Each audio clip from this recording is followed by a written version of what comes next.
Well, thanks very much, John. How would you define the John Hughes automotive brand? Well, as long as John Hughes is around, and hopefully that will be for a considerable period of time yet, I can't avoid the fact that it's going to be very much associated with John Hughes, the person. I mean, that was the way I changed the brand initially, was Skipper, and I've changed it to John Hughes. It was a big decision to make, but I'm very pleased that I made it, and in retrospect it was the right thing to do.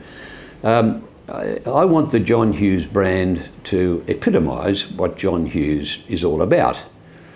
People in the car industry don't have the best of reputations. We're down there in the bottom of the social scale with, I suppose, journalists or, I don't know, real estate agents, politicians or whatever.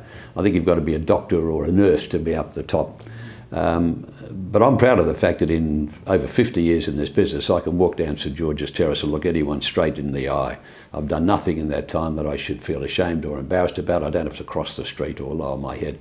And that's what I want to project to people. I want people to project, particularly on television, there's a guy that appears to be genuine, he appears to be straightforward and honest, which I am. All I can ask then is that when they do come in and deal with all of my people, salespeople, service people, that they walk the talk, that they back up what John Hughes promises. So the John Hughes brand is really about John Hughes, the person. That is well and good for you, but it must be a challenge to get it through to your people, to make sure that they live that brand. To my staff? Yes, well, yes, absolutely. No, absolutely, there's that word. There's that word. John, I don't believe you manage people. I don't believe you get behind and shoo them along. I believe you get out front and you lead them. And I've got a big bass drum and I go boom, boom, boom, boom. Regular, heavy, constant beat. And I expect everyone to fall in line and march in unison behind me. Now, if any of my staff come and say, John, there's a better drum to beat or there's a better way of beating it, that's fine. I'll certainly look at that. But until they do, I expect them to do as they're told. I run a very tight ship. And I lead by example. I employ 550 people. I would not believe there's anyone in the company who picks up more rubbish off the floor than I do. I let my staff see them come in the mornings. I never go out for lunch. It's always 10 minutes at the desk. If I come back at 2:30 in the afternoon with a bit of alcohol smell on my breath, I can say to my people, feel free. If I do it, you can do it. Now, if I have 10 minutes at my desk for lunch, whilst I'm not necessarily accepting they take 10 minutes, but that's the standard that I set. It's leadership, and it's not do as I say, it's do as I do. Now, does that put a lot of stress and strain on me?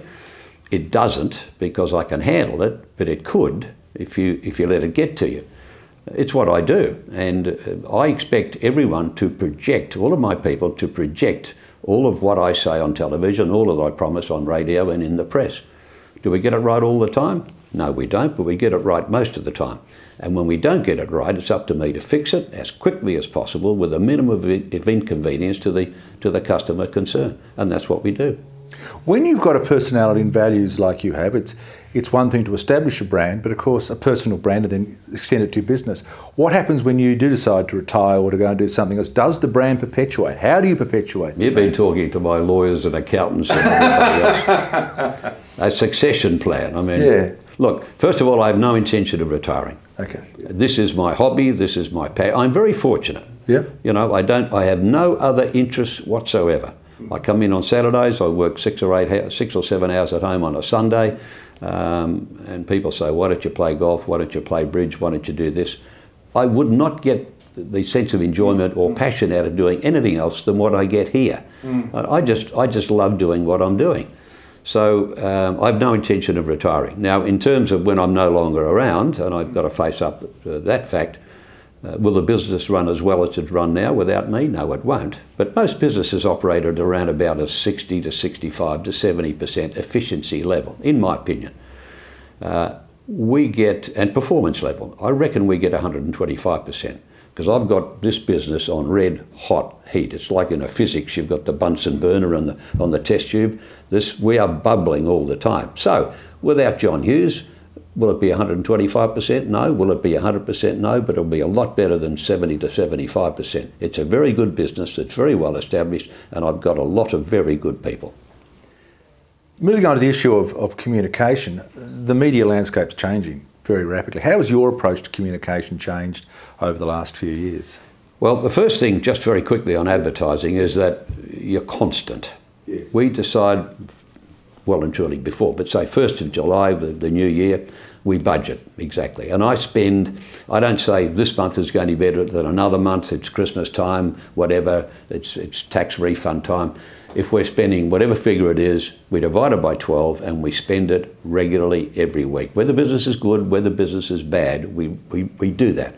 Too many people in business say, oh, business is going well, we can afford to stop advertising. Don't ever do that. Or things are going tough, let's put an ad in. So up against a deadline, they say, let's put an ad together, and we put it in. And of course it doesn't work because it's not properly prepared. And they say, well, we knew advertising never worked anyway. So it's self-defeating. So we are consistent with our advertising in the press, in the radio, in the television. What's changing, obviously, is online. And people, it'll be a long while, I think, if ever, before people actually buy a car online, but they use it as an information source. It's a gatherer of ideas and thoughts. And we're spending a fair bit of money on promoting the online, and it's becoming a significant part of our business. So that's been the main thing, but we haven't.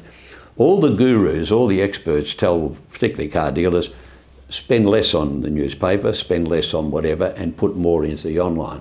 We are not spending less on the newspaper, the television, the radio.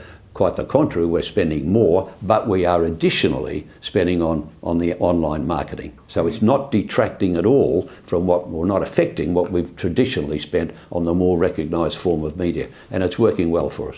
And that television is pretty important to your personal branding, isn't it? It's very strong. It's very strong. It's expensive, and you've got to have a very strong message.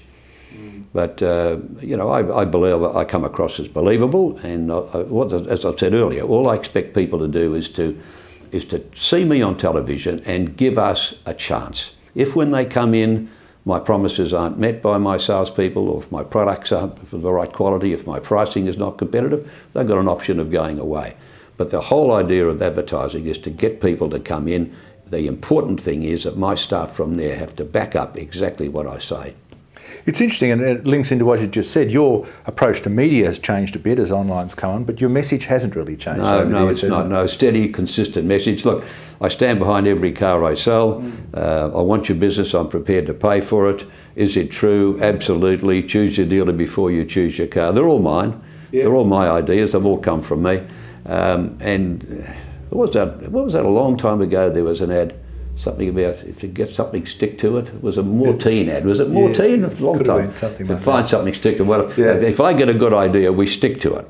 Now, I've got to be careful that it doesn't run out of legs. I mean, how much longer can I keep Absolutely? I walk across the street and people driving past in their cars say, "There's Mr. Absolutely." Yeah. So that's not a bad thing, is it? I think that's got a fair few legs, that one. But you've got to be careful that you don't get stale, and you've got to keep up with something. But I tend to get with a program and stay with it for a fairly long time. One of the things you mentioned was people perhaps spending less in the good times because business is rolling in.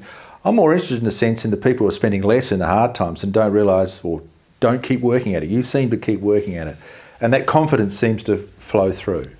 Yes, look. I understand there's people in business in Perth and in WA who are feeling the pinch. Some people in retail. My advice to them is just you've got to go back to the basics. There's money out there. The people have the money, but they're not spending it. So what they want doesn't necessarily have to be a bargain, because a bargain denotes is a sense of cheapness about a bargain and maybe a lack of quality. But it needs to be particularly good value for money. So don't hold out for the same margins that you've been used to making. Because business is slower, don't think that you've got to hold the margins in order to survive. Go the other way. Drop your margins and improve the volume. And you can do it. As long as you do it, as long as the product is right, the pricing is right, particularly right, operate with less margin. And here's a rather strange thing to say, spend more on advertising and promote the product. It will work.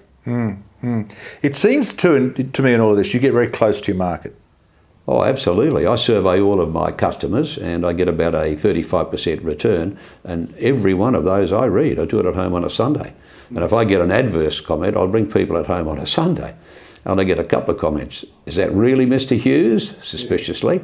And then rather surprisingly, they say, But it's a Sunday.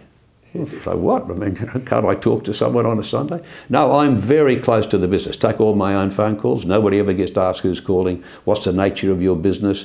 What firm or organisation do you represent? I'll ring people now, and to cut through all that, I'll say, it's John Hughes here. Can I speak to Bill Smith, please? And the reception will say, yes, sir. Whom shall I say is calling? I mean, they're programmed, you know, they don't understand. No, look, you have to be very close to your customers. The trouble is, people in business, even those sometimes who are self-employed, they get to the stage where they think that they're getting a bit above that. You know, they sit in an office and they push buttons and they screen their calls and they go out for an hour's lunch or whatever. The very people that put you in business in the first place, the people that will continue to keep you in business, are the people that you're dealing with. Why would you try and shield yourself away from them? I go to my service department every Wednesday morning and I make the coffee and I wipe the tables and I meet and I greet. People love it. I mean, it shows that I care. Yeah, yeah. And the challenges? What are the challenges in the year ahead for your business? I want to do more of the same. I'm not a visionary. I'm a little bit like an ant. I just burrow away. I want to get bigger, but I really don't want to expand outside of where I'm at. I want to be able to walk around my place in 10 minutes. And logistically, I have a huge problem with that because we've just run out of space. But I want to continue doing what I'm doing, and I want to do it better. We want to improve. I want to improve our level of customer service. I want to improve our efficiency. I want to improve our profitability. But I've got no grand plan other than just keep doing what I'm doing and doing it better. Thank you, John. Thank you. Fantastic. Thanks a lot.